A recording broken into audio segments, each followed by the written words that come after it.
storm splits the sky open. Lightning rips across the heavens and strikes a tree with a deafening crack. In an instant, the forest ignites.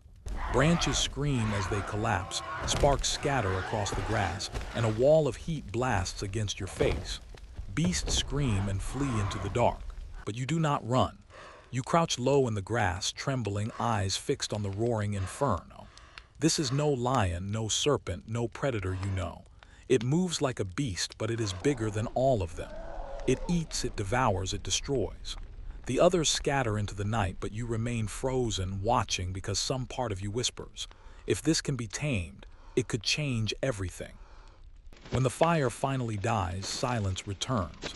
Smoke drifts through the air, the ground is blackened, and ash clings to your skin. You step cautiously across the burned forest. The earth still breathes heat. The smell is heavy, charred wood, scorched fur. A carcass lies before you. An antelope, its flesh blackened but intact. You crouch beside it, feeling the warmth still radiating from its hide. Around you, not a sound.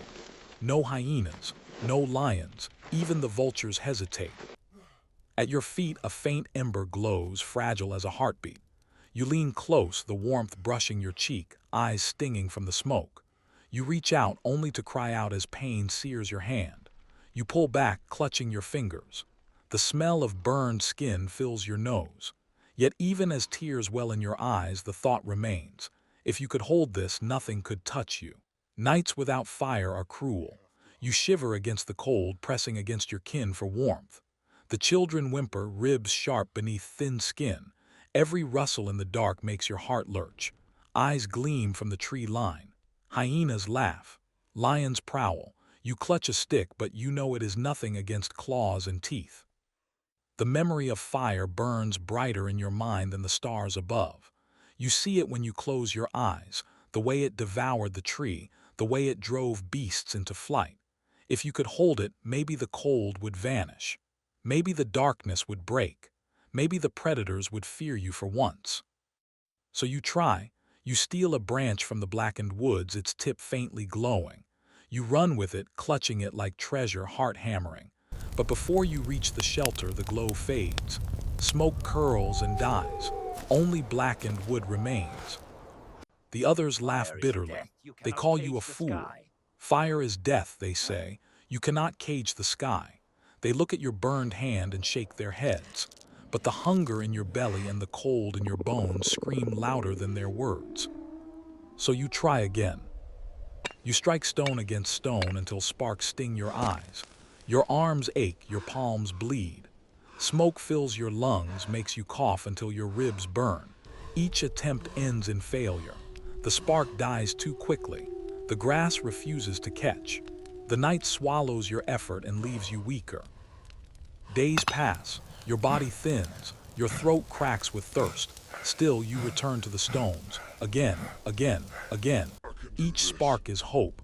Each failure, despair. You wonder if you are cursed, if this power was never meant for human hands.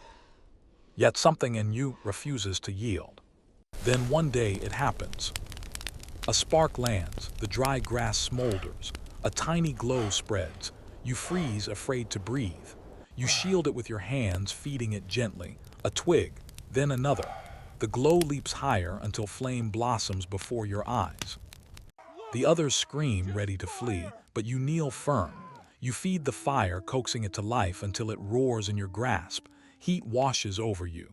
Shadows leap across the cave walls. For the first time, the night shrinks back. The predators keep their distance. The cold slips away. At first, you are afraid to touch it, but slowly you learn. Sticks fuel it. Stones spark it. Grass cradles it.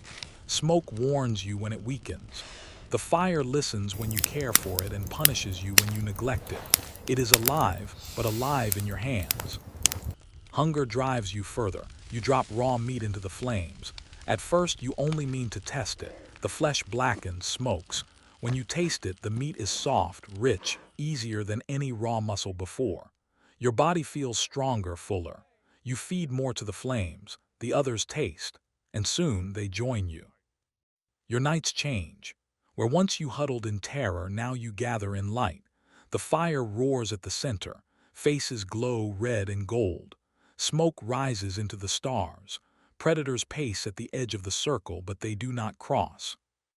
Around the fire, new things are born. Words grow longer. Voices carry farther. Shadows on the cave walls stretch into shapes and stories take root. The flame gives you warmth, but it also gives you memory. You learn to shape the world with it.